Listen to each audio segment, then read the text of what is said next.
Hello everyone, আজকে অনেক দিন বাদে অফিস যাচ্ছি। আর দেখো, একটু সাজুগুজু করেই কিন্তু অফিস যাচ্ছি।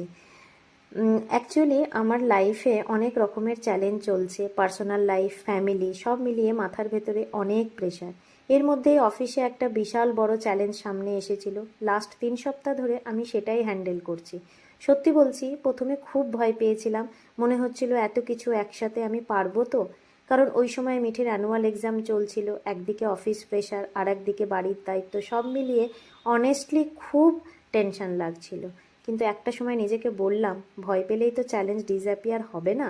তাই ধীরে ধীরে সিচুয়েশানটা অ্যাকসেপ্ট করলাম।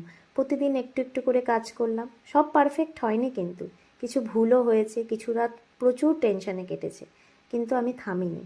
আজ 3 সপ্তাহ পর আবার অফিস যাচ্ছি, আর অনেস্টলি বলছি, মনের ভেতরে একটা অন্যরকম স্যাটিসফ্যাকশন কাজ করছে। চ্যালেঞ্জটা এখনও পুরোপুরি কমপ্লিট হয়নি, আরও কিছুটা বাকি আছে, কিন্তু আমি জানি এতটা যখন পেরেছি, বাকিটা অবশ্যই পারবো। আজ মনটা খুব হ্যাপি হ্যাপিও লাগছে, কারণ আমি জানি আমি ভয়কে ইগনোর করেছি আর দায়িত্বটাকে কন্টিনিউ করেছি।